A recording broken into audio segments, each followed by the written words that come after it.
नमस्कार, मैं पेन वाजपेयी अपने YouTube चैनल मैं पेन वाजपेयी पे आपका बहुत बहुत स्वागत करता हूं। थंबनेल से देख के आपको पता चल गया होगा कि आज के इस वीडियो में हम लोग किस टॉपिक पे बात करने वाले हैं। जी हाँ, जैसा कि आपको पता है कि एसएससी CHSL 2018 का स्किल टेस्ट टाइपिंग टेस्ट आपका 26 नवंबर को हो चुका है। ढेर सारे स्टूडेंट हैं जिनको तमाम तरीके की प्रॉब्लम हुई, तो आज हम उसी पे बात करने वाले हैं कि किस तरीके से TCS ने आपके साथ खेल किया, किस तरीके से आपको बर्बाद करने का काम किया। उसके अलावा क्या जिन बच्चों का कीबोर्ड की वजह से प्रॉब्लम हुआ, क्या उनको दोबारा मौका मिलेगा, उनकी टाइपिंग दोबारा होगी या नहीं होगी। उसके अलावा जिन स्टूडेंट का स्ट्राइक की वजह से टाइपिंग छूट गया, उनको दोबारा मौका मिलेगा टाइपिंग का या नहीं मिलेगा, और इसके लिए ओवरऑल आपको करना क्या है। तो इस वीडियो को आप पूरा कंप्लीट देखिए, आपको वन बाय वन में सारी बातें बेहतर तरीके से समझाने वाला हूँ। उसके अलावा आपको किसी भी तरीके की अगर हेल्प चाहिए तो आपको विदाउट एनी टेंशन मुझे पर्सनली आप मैसेज कर सकते हैं। सभी को व्हाट्सएप नंबर मेरा पता है। मैं हर तरीके की आपकी हेल्प करने के लिए हमेशा तैयार हूँ। मैंने इससे पहले भी आपकी हेल्प करता रहा हूँ और हमेशा करता रहूँगा भी, ये मेरा आपसे वादा है। उसके अलावा कुछ गलत इन्फॉर्मेशन और कुछ गलत बातें लोगों के द्वारा किए जा रहे हैं, आप लोग उनमें मत पड़िए। जैसे अभी एसएससी CHSL 2019 का मेंस का एग्जाम लगा हुआ है, 14 फरवरी को एग्जाम है, तो तमाम यूट्यूब चैनल वाले आपको क्लासेस उनकी प्रोवाइड करेंगे। लेकिन आप अपने दिमाग का यूज़ करिए। आपको ये पता होना चाहिए, जैसे कि अगर हम कोई फेस दिखा के वीडियो बनाते हैं तो उसमें हमारी फेस की रिस्पॉन्सिबिलिटी होती है कि हम सही बात कर रहे हैं या गलत बात कर रहे हैं। तो यहाँ पे क्या है कि हम आपको गलत इन्फॉर्मेशन नहीं दे सकते। जो भी टीचर फेस दिखा के वीडियो बनाते हैं वो गलत इन्फॉर्मेशन आपको कभी नहीं देंगे। लेकिन जो विदाउट, आप देख रहे होंगे यूट्यूब पे विदाउट फेस दिखाए कई वीडियो बनती हैं, तो उनमें कुछ भी वो बोल सकते हैं, उसमें आप कोई क्लेम नहीं कर सकते उनके ऊपर। लेकिन जब कोई फेस दिखा के वीडियो बनाता है तो उसमें उसके फेस की रिस्पॉन्सिबिलिटी होती है, उसकी इमेज का सवाल होता है। तो हमेशा आपके अंदर खुद इतना दिमाग है कि आप इस चीज़ को पहचानिए क्या राइट है और क्या रॉन्ग है। और कोई भी कोर्स परचेज करने से पहले आप ये जरूर देखिए कि जिससे हम परचेज कर रहे हैं क्या वाकई में उसने कभी एग्ज़ाम दिया है या नहीं दिया है, क्या उसने कभी एग्ज़ाम क्रैक किया है या नहीं किया है। 70+ नंबर जो दिलाने की Tier 2 में वादा करता है, क्या कभी उसने उतने नंबर लाए हैं नहीं लाए। तो कोई भी कंफ्यूज आप मत होइए, किसी को भी कंफ्यूज होने की ज़रूरत नहीं है। पूरा कंप्लीट SSC CHSL 2019 वाले जितने भी बच्चे हैं उनके लिए कंप्लीट पूरा मैं पैकेज लेके आ रहा हूँ SSC CHSL 2019 Tier 2 के लिए। सारी क्लासेस आपकी चलेंगी डेली। मतलब ऐसा नहीं है कि मैं आपको सिर्फ यहाँ पे समझा दूंगा UFM क्या है, किस तरीके से नंबर आना। डेली मैं उस पर बाकायदा क्लास आपकी करने वाला हूँ। एक दिन हमारा निबंध चलेगा, एक दिन हमारा ऐसे चलेगा, तो उस पर हम पूरा अच्छे तरीके से काम करेंगे। तो उसके लिए आपको कहीं भी जाने की कोई ज़रूरत नहीं है। आप खुद अपने दिमाग का यूज़ करिए कि क्या आपके लिए बेटर है और क्या नहीं बेटर है। तो चलिए अब बात करते हैं अपने मेन पॉइंट पे कि किस तरीके से हमें काम करना है। तो सबसे पहले बात कर लेते हैं कि TCS ने किस तरीके से बर्बाद किया। अब पटना का वीडियो वायरल हो रहा है जहाँ पे कीबोर्ड खराब होने की वजह से बहुत ज़्यादा हंगामा हुआ। स्टूडेंट ने बहुत ज़्यादा हंगामा किया। बच्चों का ये कहना है कि जो उन्हें कीबोर्ड मिले थे वो जाम ऐसे पड़ गए थे। मतलब अगर 50 की स्पीड है उनकी, तो उनका जो 1750 का जो की स्ट्रोक का पैसेज था वो भी टाइप नहीं हो पाया। तो अब पता चला किसी बच्चे की स्पीड 35 से 36 की है, तो वो तो लॉस में ही चला गया, उसका टाइपिंग क्वालिफाई नहीं होगा।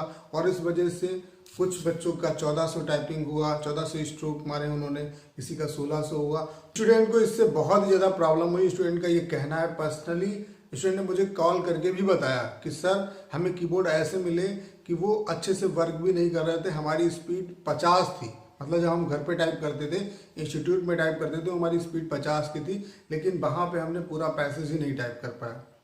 और यही रीज़न था कि बच्चों ने 1400, 1600 इस तरीके से की स्ट्रोक मारे, तो उनका कहीं ना कहीं टाइपिंग में रिजल्ट नहीं आ पाएगा, तो इससे उनका नुकसान हुआ है। जैसे कि पैन इंडिया बेसिस पे TCS ने एग्ज़ाम कंडक्ट कराया, लेकिन कम से कम आपको इतना तो देखना चाहिए कि कीबोर्ड वगैरह अच्छे हैं या नहीं है। अब कोई स्टूडेंट 2018 की वैकेंसी है और 2020 में एग्ज़ाम दे रहा है टाइपिंग का, और जिसके अभी 2020 में ही फाइनल होने के चांस नहीं है।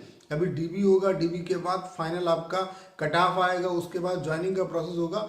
तो 1 साल और निकल जाएगा। मतलब एक जो 2018 की वैकेंसी है, जो 2018 की वैकेंसी उसे 2021 में जाके आप कवर करोगे, 2021 में कंप्लीट करोगे। और उसमें सोचो इतना स्टूडेंट स्ट्रगल करता है, टीयर फर्स्ट देता है, टीयर 2 देता है, उसके बाद टीयर 3 की प्रिपरेशन की वजह से सोचो बच्चों का 2019 का एग्जाम बेकार चला गया क्योंकि वो टाइपिंग ही करते रह गए।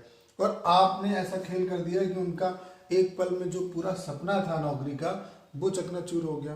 तो ये चीज़ गलत हुई है और इसका अब देखते हैं क्या होता है क्या नहीं होता है। फिलहाल जिन सेंटर पे हंगामा हुआ है उनका तो दोबारा टाइपिंग होने का चांस है। और कैसे बनेगा वो चांस, उसके लिए आपके पास जो माध्यम है, ट्विटर है, फेसबुक है, या जहां तक आप एसएससी के जो भी आपका रीजनल ऑफिस है उसमें आप फ़ोन करिए, ईमेल करिए, किसी के भी थ्रू आप उन्हें बताइए कि सर हमारे साथ ये प्रॉब्लम हुई, दोबारा उनका तो टाइपिंग होना चाहिए। और जिन स्टूडेंट का स्ट्राइक की वजह से टाइपिंग छूट गया उनका भी दोबारा होगा।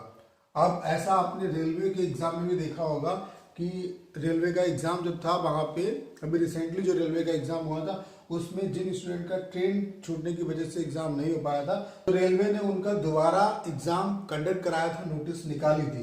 तो स्ट्राइक की वजह से जिन स्टूडेंट का टाइपिंग नहीं हो पाया है उनको दोबारा मौका मिलेगा और मिलना चाहिए। अब उसके लिए आपको क्या है, मेहनत करनी पड़ेगी, आपको थोड़ा प्रेशर देना पड़ेगा। देखिए अगर आप मेहनत नहीं करेंगे, आप एसएससी पे प्रेशर नहीं बनाएंगे, तब तक कुछ नहीं हो सकता। एसएससी का क्या है कि एसएससी बहुत जल्द चेंज नहीं होती है, वो अपनी जो भी उसकी पॉलिसी है उन पे वो स्ट्रिक्ट रहती है।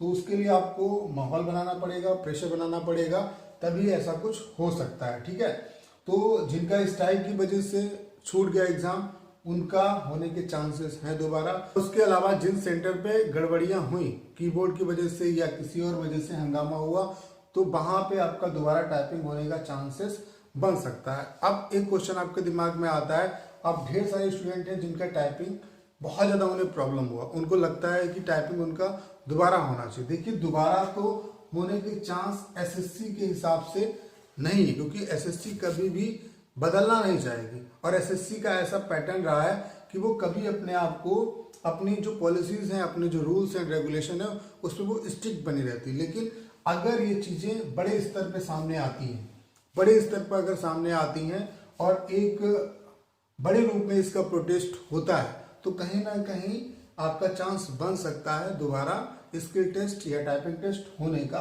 उसका रीज़न एक ये भी है कि इसका जो नोटिफिकेशन है, इसका जो नोटिफिकेशन एसएससी का आया था 2018 का, उसमें इन्होंने बोला है कि हार्ड कॉपी कंटेंट से आपका टाइपिंग होगा, क्लियर, और रीजनल ऑफिसेस में होगा।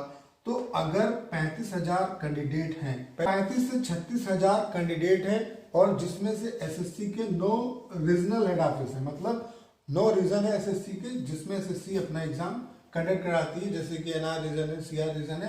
तो 9 रीजन के हिसाब से अगर इन्हें आप बांटोगे, 9 रीजन के हिसाब से अगर इन्हें आप बांटोगे तो 4-4 हजार हर रीजन में पढ़ते हैं बच्चे। अब अप एंड डाउन हो सकते हैं अलग अलग, तो यार इनका रीजनल हेड ऑफिस में टाइपिंग कराया जा सकता था। जिस तरीके से पुराने पैटर्न पे आपका टाइपिंग हो रहा है उस तरीके से हो सकता है। अब बता रहे हैं कि कोरोना की वजह से ऐसा हो रहा है। पैन इंडिया बेसिस पे एसएससी ने टाइपिंग कराने का डिसीजन लिया कोरोना की वजह से, कि कोरोना की वजह से पैन इंडिया बेसिस पे आपका टाइपिंग होगा और नियर टू नियर आपको सेंटर प्रोवाइड कराया जाएगा, जैसे कि लखनऊ हो गया, कानपुर हो गया, बरेली हो गया, मतलब जहां पे स्टूडेंट के लिए नजदीक रहेगा।